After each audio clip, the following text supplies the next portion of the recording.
Chile ha sido para muchos latinoamericanos el país modelo desde hace décadas, el país que más crecimiento ha tenido, el que más ha bajado la pobreza, el que más ha bajado la desigualdad, un país que por muchas razones los demás latinoamericanos quisiéramos imitar.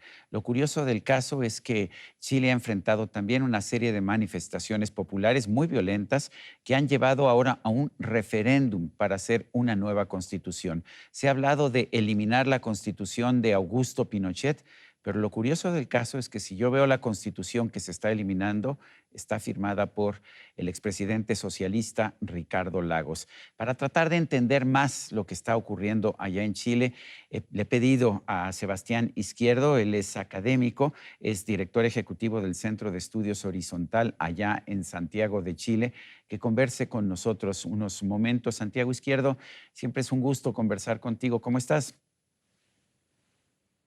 Hola, muchas gracias por la invitación y feliz de compartir acá desde Chile, qué es lo que estamos hoy día A viviendo ver, en estos tiempos turbulentos. lo primero que te quiero preguntar es, vimos toda una serie de manifestaciones, muchas de ellas muy violentas, que fueron impulsadas por un incremento en la tarifa del metro en la ciudad de Santiago, pero lo que más sorprendió es que había un ánimo de cambiar el modelo económico de Chile, de cambiar la constitución. Mucha gente como yo, que ha estado incluso en Chile, pensamos que Chile tiene el mejor nivel de vida de América Latina y no entendemos muy bien las protestas. ¿Qué ha pasado? ¿Qué ha pasado allá, Sebastián?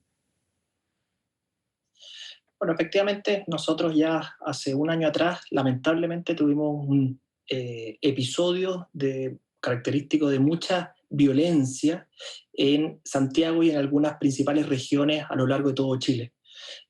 Un ataque, a mi juicio, terrorista, debido a que se incendiaron, por ejemplo, las estaciones del metro, del subway, eh, muchas estaciones al mismo tiempo, y claramente eso había tenido un nivel de organización, a mi juicio, de carácter terrorista.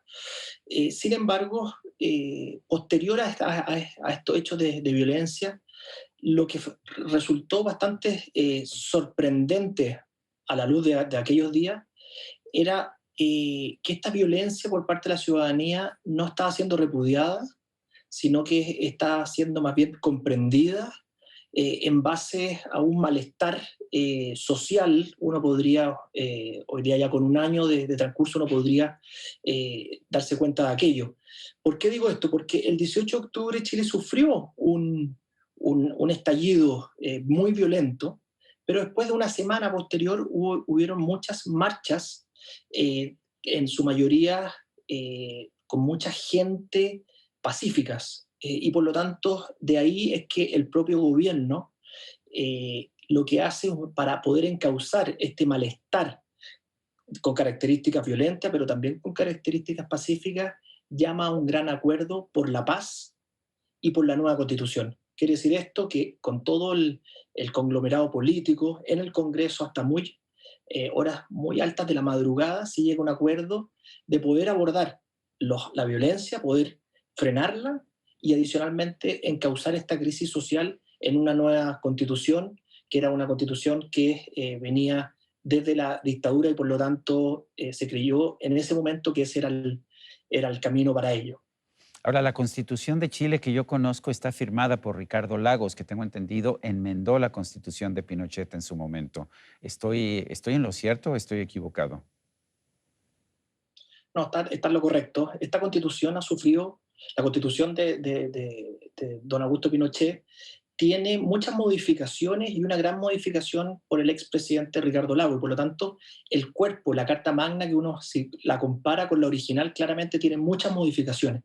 Sin embargo, tenía el problema de legitimidad de origen, porque esta nació en un periodo de dictadura y luego en el transcurso no fue recuperando la legitimidad que era necesaria y por lo tanto no bastó el esfuerzo que hizo el presidente Ricardo Lagos, el cual no hizo un plebiscito para poder reformarla y por lo tanto la sociedad chilena, y se vio hace muy poco tiempo, hace muy pocos días atrás, es que se hizo un plebiscito, se le preguntó a los chilenos si querían o no aprobar o rechazar la elaboración de una nueva constitución y los resultados fueron sorprendentes para todos porque un 80% de los chilenos quiso modificar la constitución y por lo tanto hoy día Chile está encauzado en un proceso institucional de unas próximas elecciones para poder escoger quiénes van a ser las personas que van a redactar la Constitución y ese proceso debiera durar alrededor de 12 meses desde que sean electos. Había una actitud anticapitalista, antimercado en las manifestaciones que se llevaron a cabo en contra de la Constitución anterior o la Constitución todavía vigente.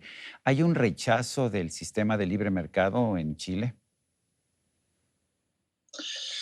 A ver, Chile ha seguido una estrategia de desarrollo que ha optado por la libertad, por la democracia representativa y una economía social de mercado que la verdad que ha permitido notables avances y progreso al país. En todas las variables que uno quisiera conversar, en eliminar la pobreza, como bien se decía en la introducción, en el crecimiento, cómo las ciudades se han ido desarrollando. Sin embargo, también es cierto que existen ciertas variables económicas que han ido disminuyendo, han ido deteriorándose gradualmente desde la época de la transición hacia adelante. Ese crecimiento vigoroso que Chile tuvo ha ido gradualmente bajando. Estamos hablando que entre 1990 y el 2009 Chile creció casi en un 4%, pero ya del 2010 al 2019 el crecimiento ya era la mitad y hoy día ya estamos en crecimiento negativo. Y por lo tanto, claramente que el crecimiento económico lo que hace es tener menor nivel de recaudación y por lo tanto es muy difícil hacerse cargo de las necesidades que tiene la población, los diferentes proyectos de vida y por lo tanto el modelo, a mi juicio, faltó inyectarle mayor competencia, una modernización del Estado que sea capaz de hacerse cargo de ciertos problemas que nosotros en Chile estábamos teniendo a nivel micro, por ejemplo. Es sabido que Chile tiene buen nivel de educación, sin embargo, los resultados están estancados hace casi 10 años. Lo mismo pasa con salud, hemos inyectado muchos recursos públicos, pero la salud no ha ido de la mano de esta modernización del crecimiento económico que hemos visto. Pensiones, por ejemplo, las pensiones han sido una de las demandas que justamente antes del estallido social eran prioridad número uno, porque claramente las pensiones aún son bajas y por lo tanto el Estado no fue capaz de modernizarse para poder hacerse cargo a este tipo de variables que generaron este malestar que hoy día Chile está tratando de encauzar en una nueva constitución. Sebastián, ¿quiénes van a redactar esta nueva constitución? ¿Cómo van a ser electos los constituyentes? Casi el 80% optó por redactar una nueva constitución y ahí había una segunda cláusula, una segunda pregunta, cuál se le preguntaba si esto iba a ser mediante ciudadanos en un 100% o mitad congresistas y la otra mitad de ciudadanos. Y Chile optó también por casi un 80% por que sean 100% más bien ciudadanos. Y por lo tanto, hoy día se espera que salgan electos alrededor de 155 ciudadanos que van a tener campañas y ya deben inscribirse esa lista en enero, a mediados de enero, para en abril la sociedad chilena sale a votar por escoger cuáles van a ser. Y va a ser un sistema bastante similar al de los diputados. Luego ellos tienen que elaborar su propio reglamento, las reglas del juego, y luego ponerse de acuerdo en los contenidos y así tener una carta magna a finales de los 9 o 12 meses si es que exigen una prórroga adicional. Un año y claramente hace un proceso de mucha incertidumbre también. ¿Cuáles son las lecciones para el resto de los países de América Latina? ¿Qué podemos esperar? ¿Qué podemos aprender? Sobre todo si el país más exitoso de la región, junto con Uruguay, tiene este proceso, proceso tan quebrantado, tan violento incluso en algún momento.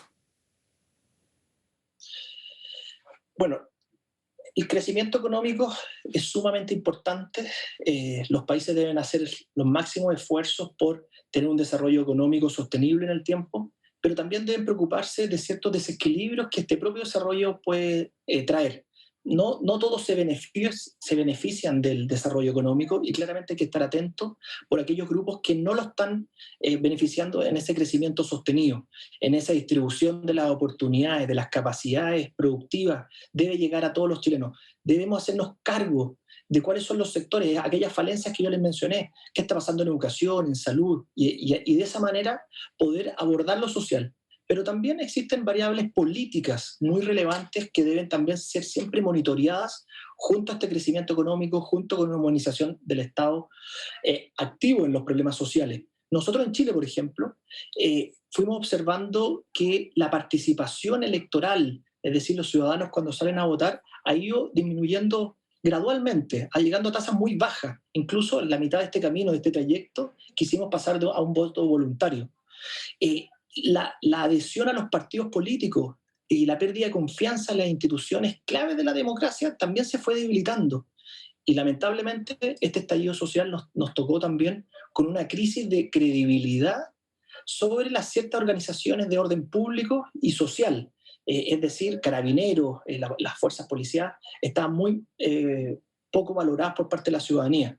Y todo esto fue acompañado también por unas crisis de probidad. Tuvimos muchos casos de colusiones del sector privado y claramente esas cosas hay que tratar de abordarlas de manera oportuna, porque esto no significa ser pro mercado, pero no significa ser pro empresa. Y hay que tratar de preocuparse de que este desarrollo económico sea sostenible en el tiempo, que lo social también, esta oportunidad le llegue a todos, y también, obviamente, que lo político, que es lo que le da credibilidad a un sistema de desarrollo económico. ¿Se corre el riesgo, Sebastián, de que Chile abandone el modelo de mercado libre en su economía?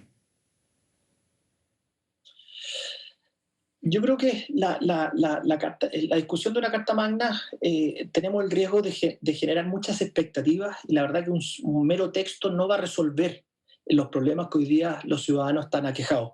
Y por lo tanto, se va a discutir claramente cuál va a ser el mejor modelo al chileno. Pero yo creo que las bases económicas de una economía social de mercado están muy bien instauradas y por lo tanto yo creo que la discusión en realidad se va a dar más bien en cuáles son los derechos que podría asegurar esta Constitución.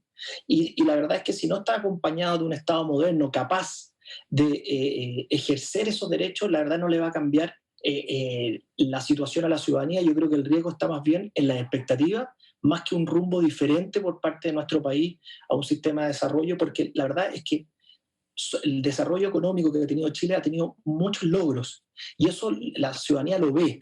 El problema es que algunos grupos que empezaron a quedar sin las ventajas que este progreso económico traía y se nos quedaron variables muy importantes, como por ejemplo el mérito, la probidad del sector público como el privado, la libertad para poder emprender, y yo creo que es un buen momento para impulsar todas esas variables y de esa manera volver a enrumbar, a tener un rumbo en pos de todos los ciudadanos de nuestro país. Sebastián, ¿eres optimista al respecto del futuro de Chile?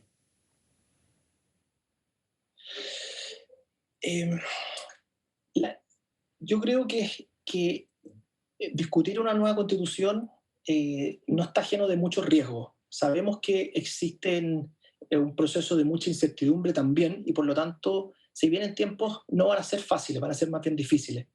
Pero creo que la fractura al cual estalló hace un año atrás, al ser encauzada institucionalmente mediante una convención constitucional con muchas reglas muy claras, en el cual un aspecto muy relevante que me gustaría mencionar es que para poder dejar alguna norma escrita en esta Constitución, estas personas que les va a tocar redactar tienen que llegar a acuerdos al menos de 2/3 y por lo tanto confío de que los acuerdos que se lleguen ahí van a ser democráticos, van a ser acuerdos centrales que van a permitir salir de este problema que hoy día estamos viviendo, de esta crisis, pero la verdad es que son 12 meses, mucha incertidumbre y por lo tanto tenemos que estar muy atentos de cómo este proceso se va desarrollando y sobre todo cómo la clase política y los ciudadanos tengamos una postura intransigente frente a los hechos de violencia que lamentablemente son los que han ido empañando algunas veces el transcurso de este encauce. Sebastián Izquierdo, director ejecutivo del Centro de Estudios Horizontal de Santiago de Chile. Gracias por esta conversación. Muchas gracias a ustedes por la invitación. Gracias. Y a usted, amigo televidente, que hace posible este programa, se lo agradezco también. Esto es todo por hoy, pero no se le olvide. Nos vemos la próxima.